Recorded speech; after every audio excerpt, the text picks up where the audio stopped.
People telling me I can't do this or that. In reality, I can do whatever I put my mind to, and that's a fact. Never forget. I can never forget. First time I put my feet on that skateboard, I was never bored. I always had stuff to do. Too busy making money moves. Too many people I gotta prove wrong. Too busy making myself strong. Welcome back to Shaheer Uplifted. We back at it with another video. And that was a little intro, but really that was a song that I made a long time ago. You can hear the rain behind me. It's not just from the video. There's actually rain outside. And you know what it is? It's just another video, man. I'm here to talk about something important. I'm here to talk about something that can change your life if you really take use of it, if you really become aware of it. Now, I can jump right into it, and that's exactly what I'm going to do, because nobody's going to stick around for a whole video and then wait for me to get to the point, because who does that on YouTube? Nobody does that. So let me just bring it straight. Let me just bring it straight to the point, stumbling over words, whatever it is, and that is your inner voice. Now, let me tell you something about your inner voice, man. Your inner voice can be powerful. It can make you weak. It can make you whatever you want to be, but reality is you got to be aware of it. Now, how do you become aware of it, and how do you even realize you have an inner voice that's inside of you? I'm talking to you straight to the camera. Before I made this video, I was pondering to myself for about half an hour. I was thinking to myself, how am I gonna make this video? What if what I say doesn't sound right or doesn't make sense or whatever, you know? And all these thoughts were coming into my head, these thoughts of self-doubt, that voice inside of my head telling me that I can't do this or that, but in reality, I can do whatever I put my mind to, and that's a fact. See, what I'm trying to say, man, is that there's this book, there's this really amazing book. It's called The Untethered Soul. If you ever have a chance to read it and you're a reader or you just like to read books, I highly recommend the book, The Untethered Soul. My therapist from like years back recommended that book to me, and it absolutely changed my life. I'm talking absolutely changed my life, because in the book, the author, he emphasizes the concept of like asking yourself the question, who am I? Right? And now when you ask that question, you can give multiple different types of answers. You could say, oh, I'm 6'1", I'm Shaheer, and I'm 22 years old, and that's who I am. But is that really who you are? Because that's just describing the names that was given to you. That's just describing your physical appearance.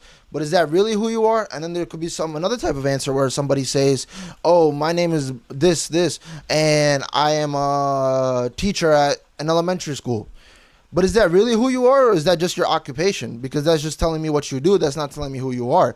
So, like, you see, it keeps on going, this type of thought process, where you think to yourself and you further the question, like, you go deeper and deeper into it until you realize it comes to a point where you truly ask yourself, who am I?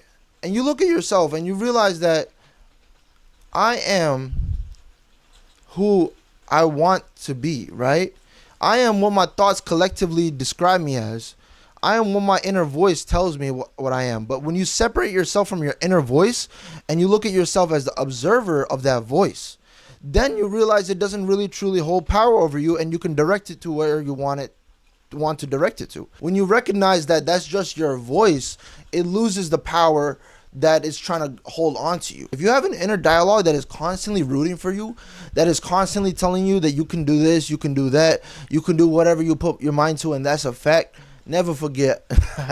See, I keep going back to it because I actually wrote it in a song, because I actually really truly embodied it in my lifestyle. I told myself that I'm not worried about what these other people are saying that are influencing my thoughts inside of me, that's influencing the voice inside of my head.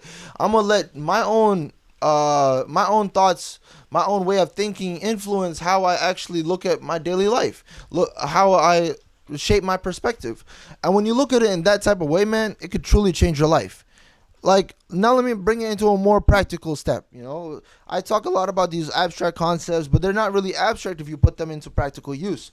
So one way you can put this into practical use, and this is a really highly effective way, is actually when you wake up, one of the first things you do, like, I wouldn't even recommend picking up your phone when you first wake up, because you're waiting, you're looking at your phone trying to see a notification to see if so-and-so responded to you, or so-and-so liked your page, or whatever, blah, blah, blah.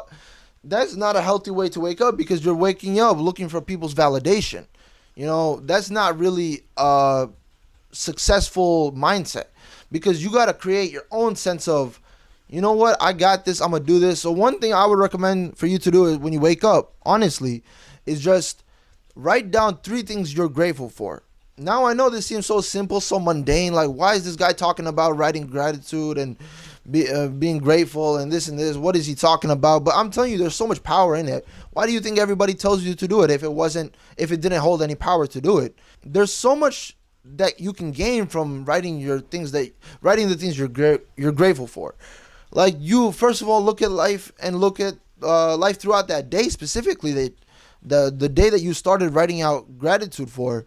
You look at it in an abundance lifestyle. You look at it in like, okay, I'm here. I got a growth type of mindset. I can actually learn from my environment. I can actually put myself in situations that I can learn from. Even if it's a tough situation, I'm telling you, it's not a tough situation if you don't learn from it. You know what I mean? Like, if you don't put yourself through it with your head first, like feet first, all there, and you just give your all into it because you know there's something to gain from it. All the tough times, all the good times, there's always something to gain from it, because during a tough time, you can learn how to be patient. You can learn how to strive through it. You can learn perseverance. You can learn what to do, what not to do in order to put yourself in better situations. Ultimately, you got to realize, when you have the 3 things you're grateful for in the morning and you write that down and you align that with your purpose, and not just directly aligning it, but you actually like understand that these things that we're grateful for allow me to pursue my purpose even more.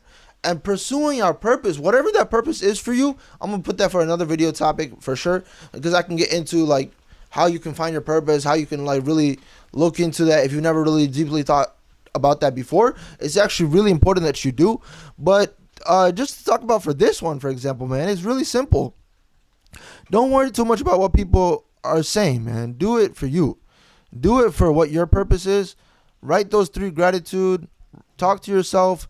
Make sure that the inner voice in your head, you're being aware of it and it's not controlling you. And while that inner voice is narrating your whole life in front of you, like, oh, Shaheer just walked through the door. Oh, I'm about to do this. I'm about to do that. What should I do? How should I talk to that person? Don't let it overburden you. Yes, that voice is always going to be there, but recognize that you can be the observer of that voice. That's what people do when they meditate. They don't let their thoughts just control them. They let themselves observe the thoughts that are wandering into their mind till they reach a point of peace, solitude, silence. When you can reach that silent point in your mind, and you reach that in a constant day-to-day life, day-to-day way of living, I'm telling you, man, woo, you're going to be miles ahead of the competition. And that's all I got to say. Shaheer Uplifted, back at it with another video, and I hope you guys enjoyed. I know this one was kind of all over the place, but I know it contained gems, and I know you benefited for the sake of Allah, inshallah.